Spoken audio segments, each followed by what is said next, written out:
there are hundreds of startups and companies that many people thought were the future of these industries and that don't exist today. Amazon and Google, people often highlight them, but they really are rarities in the space of companies that survived and flourished after the dot-com bubble. Nonetheless, if you were to base the success on the technology off of the stock market, you would assume the internet died. And yet here we are today, we're conferencing over the internet. So I think that's a fair statement that the underlying technology can have very real implications and will matter and will have, I think it's clear to see that with AI capabilities, like they're getting tremendously better by the day. But in terms of whether that's going to lead to a meaningful stock market return, it's hard to say. Do you know Amara's law? I think it's, we tend to overestimate the impact of tech in the short term and underestimate it in the long run. I believe I've heard that. Yeah, I wouldn't have been able to say the name for it. I read it yesterday, but so yeah, it's my only one. I whip it out of the pocket, and I was like, but I think that's great. A good example of that is, say, like the iPhone, right? In terms of that is probably the biggest tech shift in our lives. That's the thing that if we go back 20 years ago, I'd say that's the one, right? That's like entered our lives, and I don't think anyone really saw it come in. And it's, people might have thought all these other things, flying cars, say. Whereas it can kind of creep into your life and embed itself over a long period of time rather than we flick a switch and everything changes. And I think that's what the difficulty of stock market investing can really be is trying to predict. It's not just trying to understand the company. It's you have to keep in mind there's so many unpredictable factors that are likewise influencing the stocks you're investing in. So you can do all the research in the world to understand a company that you want to invest in. And regardless, something external or a consumer shift in sentiment or changes in consumer tastes will revolutionize how this company performs or how it does. You have to, in investing, I think that's why it's important to diversify. I know there's a debate in the active community about over diversification versus concentration. But I think one of the reasons you diversify is you have to acknowledge there's known unknowns, and then there's unknown unknowns, meaning that there are risks that you aren't even aware of that can devastate your portfolio. And to the upside, as well, where who knew that Apple, one of their biggest products today would be the iPhone. At the time, I think people made fun of the product and compared it to Nokia, which was much more cheaper and things like that. So, I think you have to have those considerations when you take the route of investing, to really acknowledge the limitations we have in forecasting these kind of things. Do you see things come along though and you think, oh crap, I'm going to need to consider this across my portfolio? Does something like AI pose like a big moment to you at all, or is it?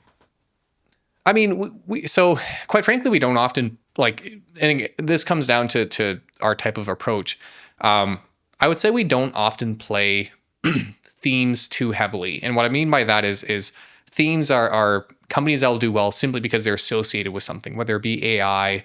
In Canada, we had a big weed stock boom a while back, where when marijuana was getting ready and became legalized in Canada, there are all these companies that were producing marijuana and their stock prices were skyrocketing. And it's something that we didn't even touch with our portfolios. And thankfully, because all of them are down like 80 to 90% since.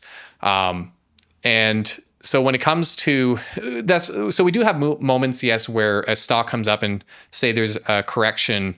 And it's actually one area we like to play is when there's, say, bad news about a company that we think is a good business with solid fundamentals.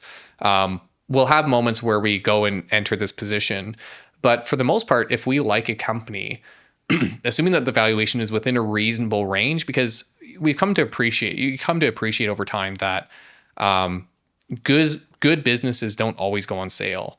And so long as you're content with the price you're paying for what you're getting, we'll end up investing for a lot of the companies that we like. There's some companies that we like that we deem too expensive. So it's not like there is a limit on how much we're willing to pay for the underlying profits of a company. But for the most part, if the business ends up being a good business, in the long term, you're not going to care much whether you paid a 15 or say a 25 times forward multiple. It's going to mean a lot less if the business ends up truly being a really strong performer over the long term. Why do you think individuals or the market or even the news cycle becomes obsessed then with, you know, these explosive companies and things that change very quickly, when what you're saying is that rarely happens, or it's not sustainable, or it's the wrong thing to do? I think it's just recency, availability bias or recency bias, where I think we're just programmed to pay more attention to those flashy stories, right? Like, I think it's the same reason why people still gamble when we all know mathematically the odds are against us. It's because there's excitement and there's the sort of almost primal sort of reaction to seeing stocks do really well. And so when it comes to, and I find this is especially a tough thing with people who are starting off investing, is there's usually this focus for, I just need to find the one that's going to take off. And so a lot of people take on excessive risk in search for those types of companies, where when a lot of people start picking stocks, they focus on penny stocks or, those positions that kind of promise that potential to just skyrocket in value.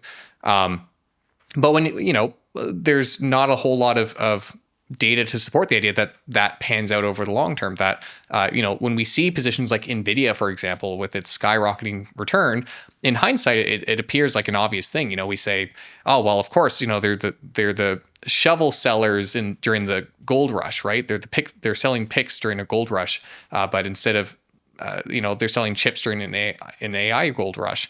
But it's all hindsight. It's all, it gives this false sense that that's a common occurrence in the market. When if you were to compare all the companies side by side and you were to have all the data, you really wouldn't see that same number. So it's kind of the difficult thing that investors have to deal with. And that's when I was talking about money management. I think advisors add a lot of value with the behavioral side of money management, especially if you find that you struggle with that aspect of finance. Is humans kind of have those two sides to their brain, to their thinking. They have the primal reactionary side, and they have the slower thinking, critical and thoughtful side. And usually the primal, I think it's called the reptile brain, or what caveman side of our brain that people call it, that it can overpower the more thoughtful side with reactions and gut feelings, when that's not really appropriate when it comes to stock market investing. That was a short clip from our full interview with finance legend Richard Coffin from The Plain Bagel. You can check out the full interview right here.